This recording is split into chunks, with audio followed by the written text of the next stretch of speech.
Radhe Radhe, Hare Krishna to all the dear friends. What do you think life is all about? A lot of philosophers, psychologists, great thinkers, intelligent people, lot of enlightened people have tried to understand about life. What life is, what universe is, what is the purpose of being here. I'm sure these questions have arrived in your mind too, sometimes or other in the course of life. But since we do not have the answers to these questions, to these very important questions actually, we sideline these questions or thoughts in our mind and rather start focusing on the very immediate things on our life, like meeting our basic needs or making arrangements for life or just doing things that everyone else is doing around us, our relatives, our friends, the society, and whatever. I'm sure as a child you also have had these questions, and probably you also asked to your elders that what is God, or why don't we see the God, who created this world.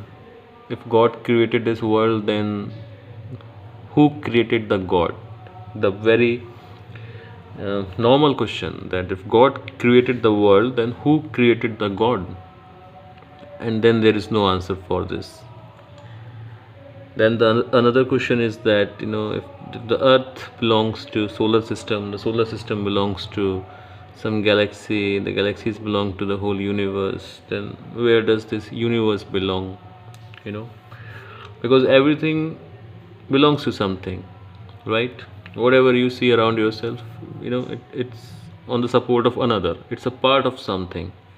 Anything that you see is the part of something. A flower is a part of plant, a plant is a part of earth, earth is a part of the solar system, solar system is a part of galaxy, Akashganga, Milky Way. I think Milky Way is a part of the universe. Then whose part the universe is? No answers, right?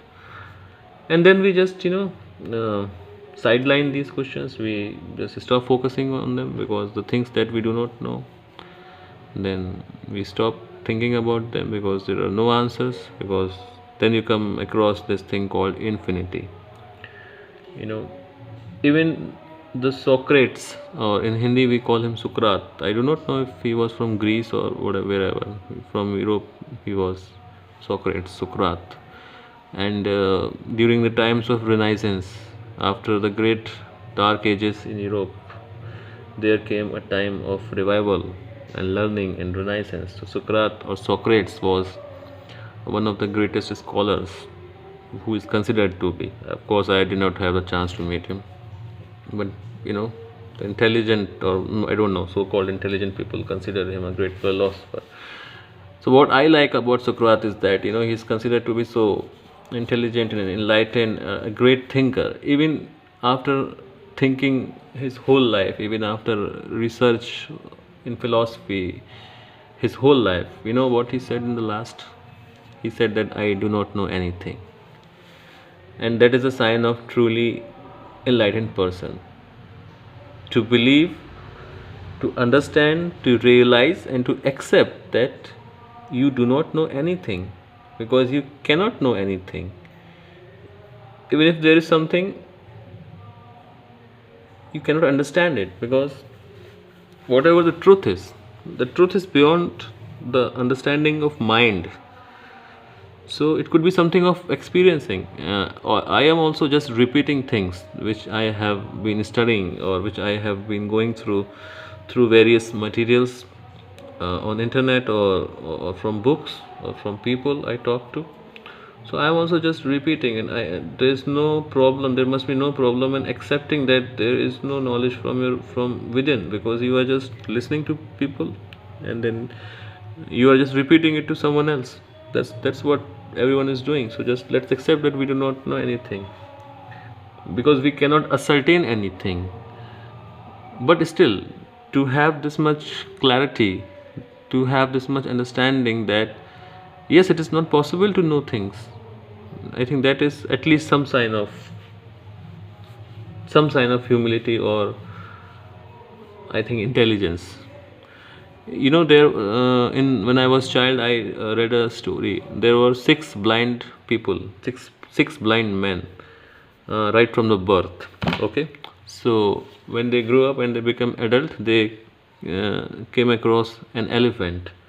So since they cannot see the elephant, they try to experience elephant through their hands. So one man got the grip of the tail of the elephant. So he thought the elephant is like a rope. Someone got to touch the trunk of the elephant, so he thought that the elephant is like a tree trunk, right? Someone got the touch of the stomach, or the main body part of the elephant, the flat one. So he thought that an elephant is like ball, because it was all flat. Someone got to touch the teeth of the elephant, so they probably thought that elephant is like some metallic part. So, none of them could see the elephant properly. Whatever they experienced was also true, because yes, the tail of the elephant is like a rope, the stomach of the elephant is like a wall. So they were correct, but they were not totally correct. They cannot totally explain or understand how does an elephant look like, because they do not have the sense of visibility to see the elephant as a whole. So same is the condition with human beings also. You do not have that understanding, or you do not have those instruments that can actually sense or see the real truth of universe, or your own existence, or God, or the creator, at least through your mind or through your senses of visibility, touch, taste, or hearing, or whatever. I don't think these senses are sufficient to understand the real truth. The real truth of life is too mysterious, and it is definitely beyond this normal understanding of academics, books, discussions, talkings. And the real enlightened people, actually, they quite understand it, that there's no point discussing about these things, because a discussion is not going to lead to anywhere. It is just like experiencing the elephant, like those blind men. Okay, so Lord Buddha, when anyone used to talk to him about these questions, he never, made any statement. He never stated any principle, because he said that there could exist no principle, there could exist no certainty, and there is nothing to be said.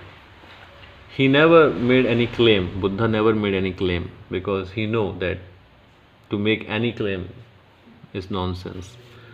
So he just experienced something, and if he really found someone who is really curious, or who really has that spark of curiosity, then he would just show the path to the person, or he would just try to guide the person on that path of seeking.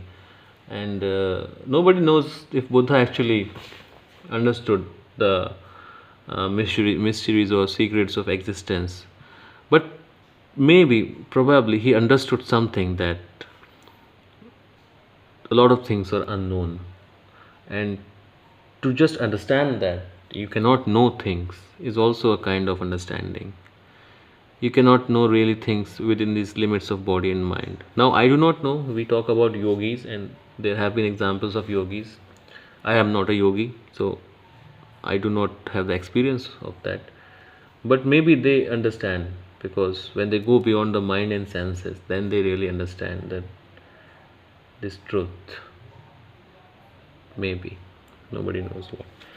So here I was trying to discuss something that was going in my mind, and I'm pleased to put it in words in English language.